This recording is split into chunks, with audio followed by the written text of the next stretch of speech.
Narito na naman ang mainit na balita mula sa mundo ng politika. Isang nakakagulat na balita ang yumanig sa mundo ng politika. Matapos ang masusing investigasyon, lumutang ang umano'y sabwatan sa pagitan ni Senator Risa Hontiveros at Pangulong President Cotino Norte Jr. Ayon sa mga dokumentong isinumite sa Korte Suprema, may mga indikasyong milyon-milyong piso ang nawawala sa pondo ng gobyerno. Ayon sa inilabas na ulat ng Korte Suprema, may mga transaksyong umanong isinagawa sa mga peking proyekto at ghost beneficiaries. Napag-alaman din na ilang ahensya ng gobyerno ang sangkot sa nasabing anomalya. Bagamat hindi pa final na desisyon ng korte, maring binabantayan ng taong bayan ang pag-usad ng investigasyon. Itinanggi naman ng kampo ni Senatora Hontiveros ang mga paratang at sinabi, ito raw ay isang political demolition job. Samantala, nananatiling tahimik ang Malacanang ukol sa usapin. Umiigting na rin ang panawagan ng ilang sektor na magsagawa ng independent investigation upang matiyak ang katotohanan. Patuloy ang pag-aantabay ng sambayanan sa magiging resulta ng investigasyon. Sa harap ng mga aligasyong ito, muling isinigaw ng taong bayan, hustisya, hindi sapat ang paliwanag, ang bayan na may karapatang malaman ng totoo. At yan nga ang mga balitang ating pagkakatutukan, at kung bago ka pa lamang sa aking channel ay huwag kakalimutang mag-like, share and subscribe para updated ka sa aming mga bagong balita dito sa Tatak Pinas.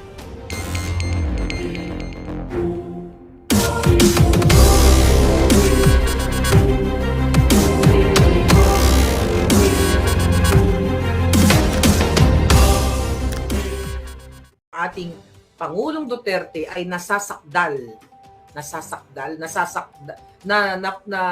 nandito sa sitwasyon na ito. Pero bago ang mga eksenang kaganapan, may nag-send kasi sa akin, no? Diyan pala, ano na ba date ngayon? June 19, ano? June 22 ay everyone is invited, okay? Dito sa Parliament Gardens in Melbourne, Australia. 10 a.m. to 4 p.m. Mamaya i-post natin ito. 10 a.m. to 4 p.m. So lahat ng mga palangga ko sa Australia, pumunta kayo dyan sa Melbourne, 10 a.m. to 4 p.m. sa Parliament Gardens. Marami akong mag-anak at kaklase actually sa Australia. And pumunta kayo dyan para naman kayo ay makibahagi sa laban na ito. This is for PRRD at syempre para sa ating bayan. Paano ba natin uumpisahan ang ating part 3 ng teleseries? Okay, syempre, ang target kasi natin dito is yung demonyo. Okay? Ang target natin ay ang alpoterang nagpahamak kay Pangulong Duterte. Okay? Ngayon, mga kababayan, kung natatandaan ninyo, babalikan ko lang kayo nung 2022, nung una kong binoljak ang mga bangag. Dahil, alam nyo na kung anong mga ginawa nila, maraming nagalit sa akin noon. Ay, Marlica, pinag-iwalay mo, pinagwawatak-watak mo, ganyan. Diba? Pinabayaan ko lang sa'yo. Sabi ko sa inyo, one day you will realize, yung sinasabi ko. And look at what happened now with Pangulong Duterte. Sa lahat sa atin na ginigipit ng mga bangag. Hindi ba totoo yun? Ngayon, kayo ay nililihis ng landas ng mga double agent na tinatawag. Double agent o yung pinamumunuan ni Alpotera. Now, ngayon, mga palangga, nakita nyo na kung paano,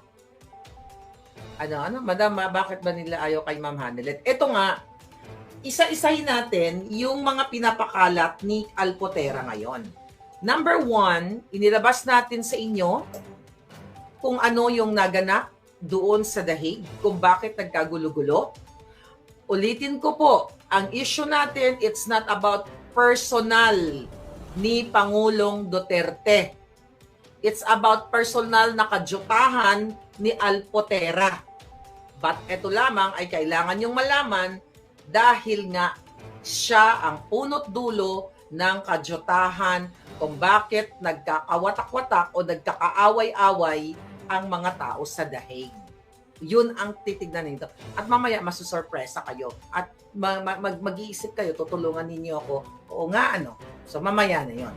Now, mga kababayan, hindi ba nagsimula ang isyong usaping ito dahil nga ayaw ni Alpotera na magsalita kami ni Harry Roque ng antay-bangag na pangit na salita laban sa mga Marcos.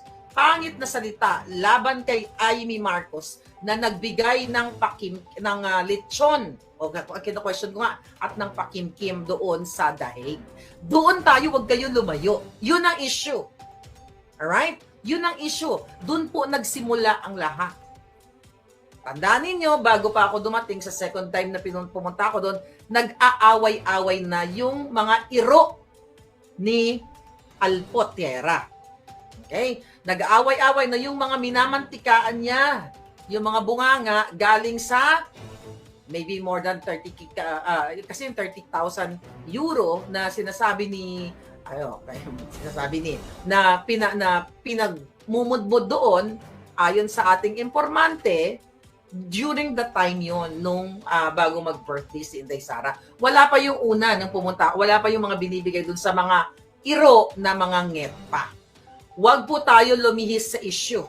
This is not about love life ni Pangulong Duterte. This is about kung sino ang nagkanulo kay Pangulong Duterte, sino ang naglalaro as double agent, o sino ang na kunwari nagpapanggap na para sa mga mahal na mga Duterte, mahal na pamilya Duterte, pero kanilang sinisira. Doon tayo. Kasi doon ang punot dulo. Now, ngayon, itong si Alpotera, nagpapakalat, syempre, ng kasinungalingan para i-divert ang issue from sa kadyutahan niya. Okay? Dinadivert niya yung issue doon sa isang itong yung girly, okay? Dahil pinangalanan na yan ng politiko, babasahin ko lang to sa inyo. Ikaw, Alpotera, kadyota-dyotahan ka talaga, talagang kahit anong galing mo gumawa ng kwento at magtahi, hindi ka mananalo, girl. Huhubaran ka at kukuyugin ka. Believe me. Okay, believe me. Ito. May article kasi yung di ba una may article yung bilyonaryo, yung about doon sa rumored girlfriend daw ni Pangulong Duterte, nag-girly. Tagal na yun eh. Diba? Tagal na yung mga issue na yun. Biglang lumabas. Pinalabas niya yun. Ngayon ang question ko, ikaw, Miss Girly, tignan mo kung gaano ka ginagago ni Alpotera. Pinagkakanulukan niya sa mga media, okay? Sa mga media para ikaw ngayon ang lumalabas dito na masama or pinapalabas ngayon ng grupo ni Alpotera na ikaw yung tinitira ko. Mali. Ma'am, naalala mo, babalikan ko uli ha. Okay? Dahil ito, ang punot dulo nito, Marcos Bangag at Lisa Tanas ang ending nyo. Maniwala kayo sa akin. Itong mga ito, talagang nagkakapera talaga ito mga to. Balikan ko uli yung kinuwento ko. First day na dumating ako sa Hague, the second time around, sa apartment ni Harry Roque, inintroduce ni Alpotera sa akin si Girly sa harap ng mga tao na hindi naman kakilala ni Girly, na hindi naman ako kakilala ni Girly personally. Miss Maharlika, siya ang girlfriend ni PRRD. Ipinahiya mo, Alpotera, yung Girly na hindi ko naman kilala. Di ba sinabi ko sa inyo? Now ngayon, itong si Alpotera nag-feed ng information para mabaling kay Girly ang issue. Here's the article. May nag-send lang sa akin. Alright? Ito. Ang sabi ng article ng Politico, kaya kayo Politico na fake news na naman kayo. Politico.com. Okay. Ang sabi dito, dinamay pa si Basti dito. June 19 article. May nagsiselos. Baste sides with Rodi's, with Pangulong Duterte, rumored lover amid feud among Duterte loyalists. Nag-side daw si Mayor Basti, okay, kay Girly, doon sa rumored girlfriend ni PRRD, ganyan-ganyan, doon sa yung eksena ngayon nagbakbakan ngayon. Okay, tama naman yun na mag-side si Basti. Dahil wala naman, alam mo yung taong yun, yung Girly, wala po siyang, as far as I know, dahil nasa taas lang siya ng apartment, sabi ko hindi kami nagkaroon ng one-on-one na conversation na kung ano pa man. Wala siyang sinabi about kay PRRD. Wala siyang sinira, wala siyang sinabing personal about kay PRRD, kung ano man, wala talaga. Si Alpotera ang nagpahamak sa kanya. Ngayon, eto, hindi malayo na si Alpotera ang nagbibigay ng mga information na kasinungalingan sa politiko at sa bilyonaryo para i-divert ang issue ng kanyang pagiging what? sinungaling, double agent, at mangga-aligned, NPA-aligned. Okay? Kasi, yung mga Joma season aligned doon sa daig. Ang sabi dito sa article June 19, Davao City Mayor Sebastian Baste Duterte appears to have thrown his support behind Cagayan de Oro Councilor Joylene Girly Balaba. That's good. Tama lang ginawa ni Baste, a known ally of his father, former President Rodrigo Duterte, amid growing tensions among the Duterte's camp's online supporters. Nabanggit kasi yung pangalan ko dito, kaya kailangan kong bigyan ng pansin. In a recent Facebook post, the younger Duterte shared a video from Billionario News Channel featuring Balaba's visit to the former president of the ICC Detention Center in The Hague, Netherlands. Okay, his caption, "Kanagsigig lang ri raman nila akong di ganahan diha." Ang translation, what I don't like are those who keep babbling nonsense. Ang mga nonsense, itong si Alpotera at ang team niya. Dahil pinipilit nila ang kasinungalingan na si Girly ay tinitira ko. Tignan nyo kung gaano kasinungaling. Sabi dito, the post was widely interpreted as a dig and critics of Balaba. Hindi ko ako critic at hindi ako hater ni Girly. Alam ni Girly yan. Dahil hindi ko kilala si Girly until na pinakalala siya sa akin ni Alpotera na siya daw ang girlfriend ni PRRD. Kita mo kung gaano kabastos ang babaeng ito na ipahiya ang itong kaibigan niya. Sabi niya kaibigan niya na binitbit niya doon sa dahig para magtandem sila against kay Mama Hanilet. Yan ang katotohanan. Tapusin ko lang.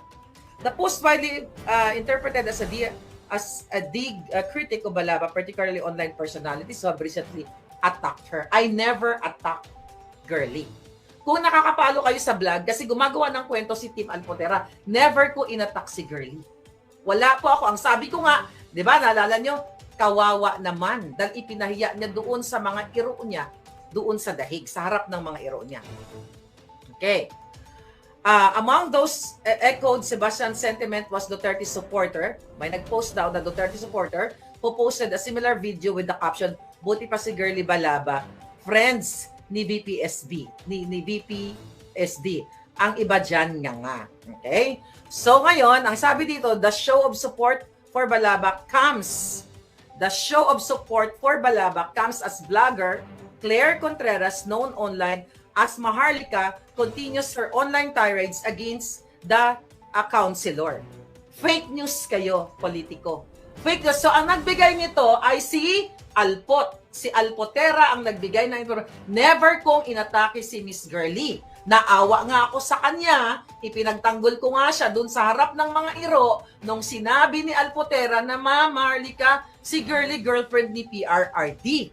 Kaya nga iniba ko yung kwento nandun. Ulitin ko, dahil pinangalanan ko naman, nakaupo si Robin Padilla doon. Sabi ko, Sen, yung mga ex mo na lang pag-usapan natin. Dahil ayoko mapahiya si Girly.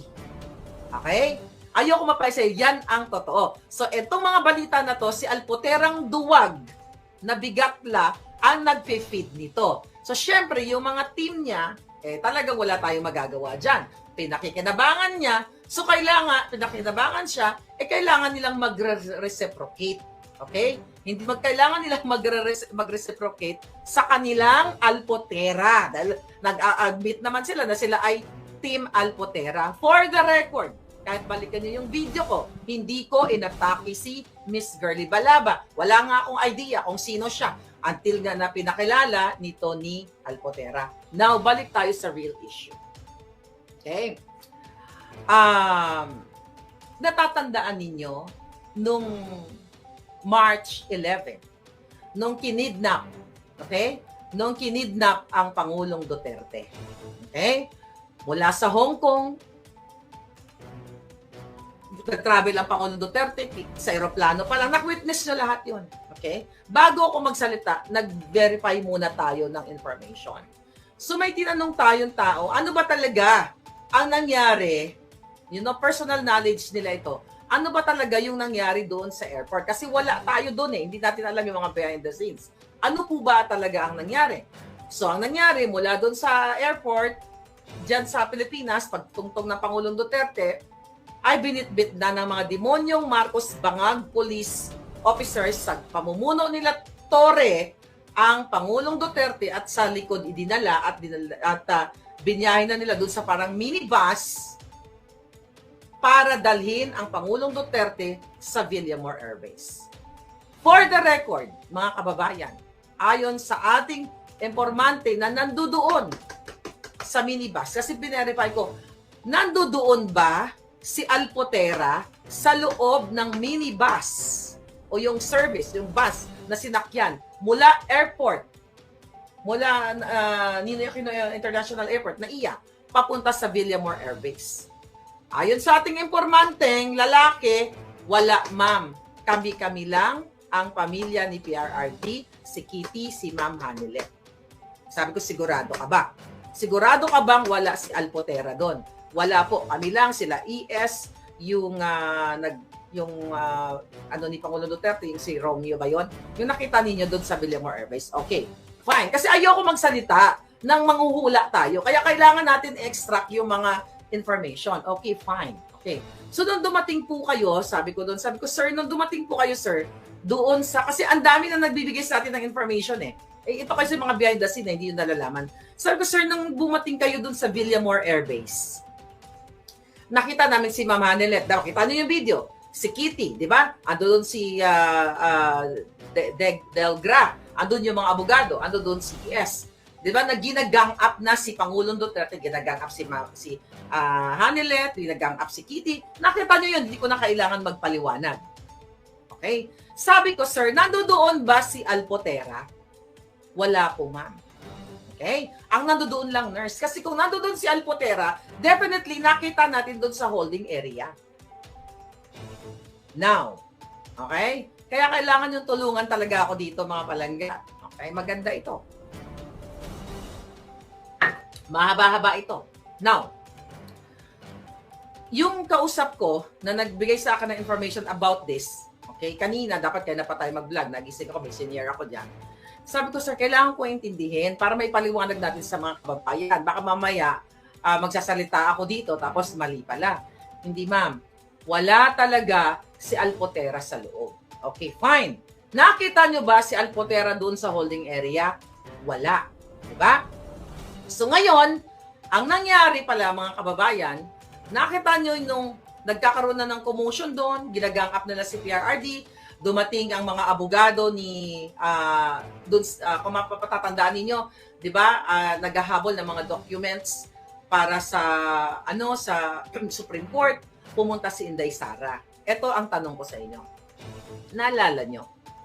Si Inday Sara na abogado ni PRRD, anak pa ni PRRD Vice President,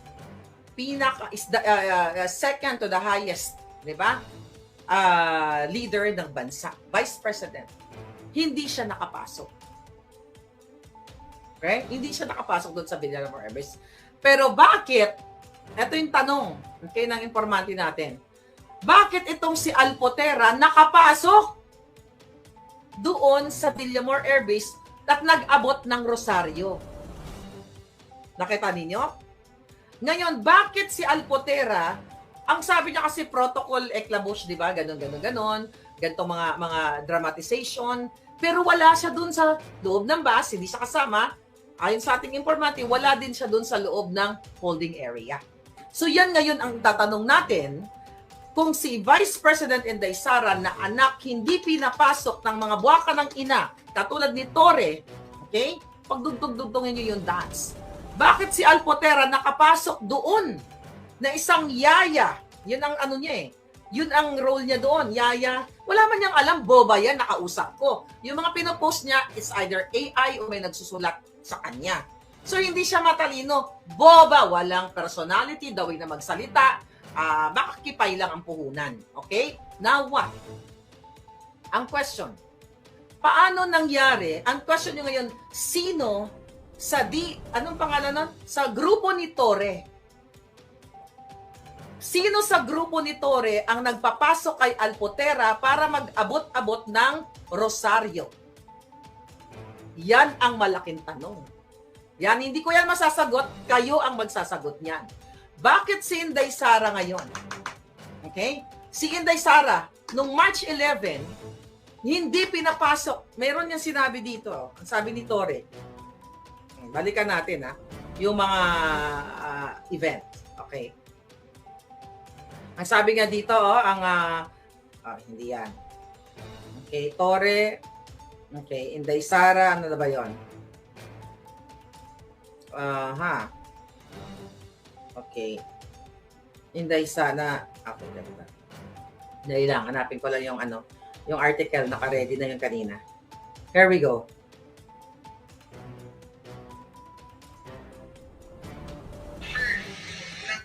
Dumating si Vice President Sara Duterte sa Gate 1 ng Villamor Air Base. Narito ang bahagi ng kanyang pahayag.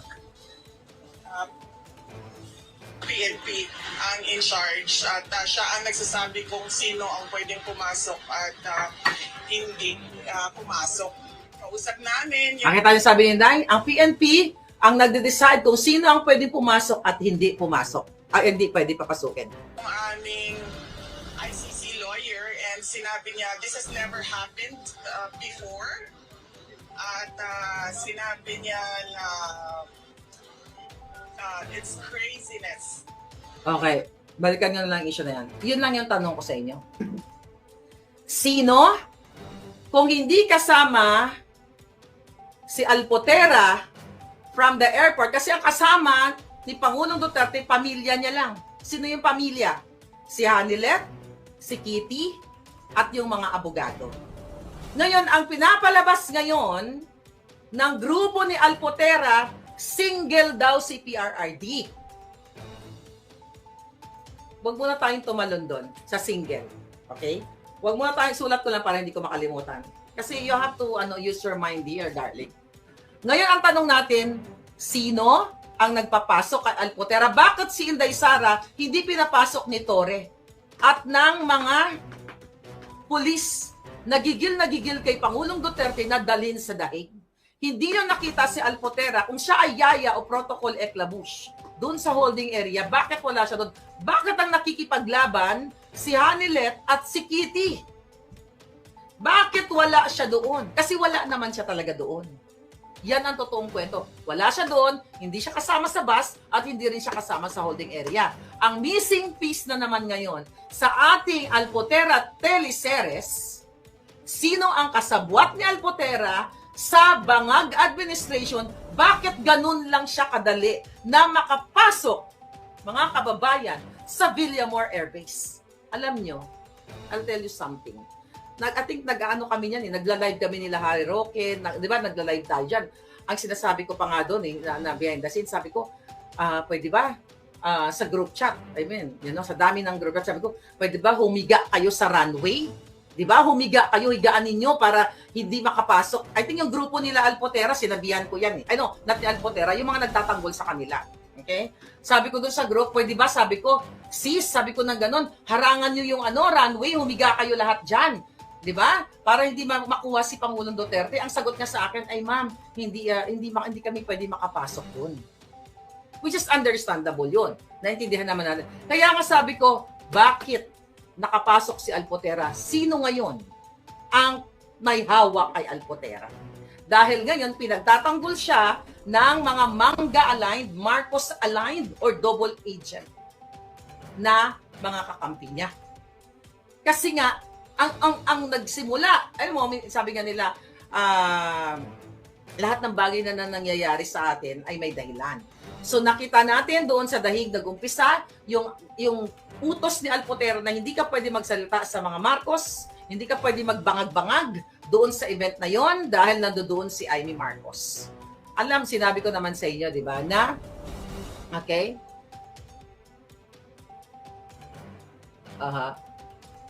Kaya sinabi ko naman sa kanila na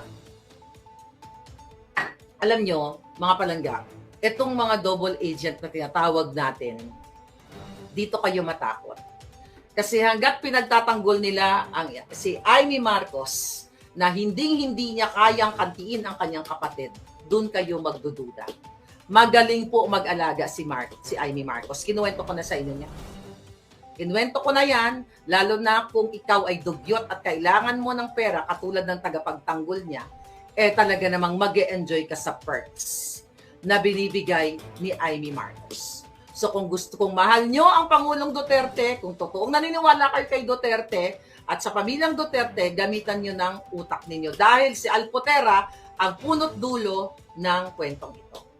Alam mo, marami pa nung unang dating ko, kasi teleseries nga ito, di ba? Binabalik. Nung unang dating ko, may mga nakausap ako. Actually, hindi doon. Mga sa phone at, mga personality. Na ang unang tanong, bakit nandito yan? Okay? Ang sabi, ganun daw, ni PRRD, di ba? Nagmamahal kay PRRD, chucho. Ako na naman akong pakialam kahit sino ang magsuporta kay Pangulong Duterte. Kasi the more na may magsuporta kay Pangulong Duterte, the more na mas masaya. Pero kailangan nyo tignan yung motibo. Okay? So, dun sa pag-uusap na yon, yung konektado na negosyante, okay?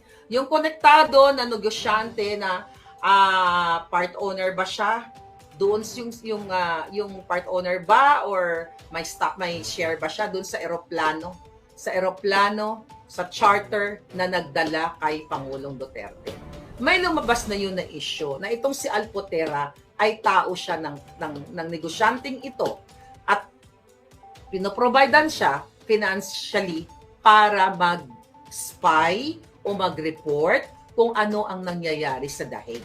Kaya naman, ganun na lang ka-eager itong si Alpotera na pumasok sa loob sa ICC para makita ang Pangulong Duterte, 'di ba? Inilalaban niya dahil ipinagkakalat niya, 'di ba, na siya ang mahal ni Pangulong Duterte. Sinisiraan nila ngayon, sinasabihan nila na ang request daw ni PRRD na wag i-drag yung personal life niya, pero ang binabaliktad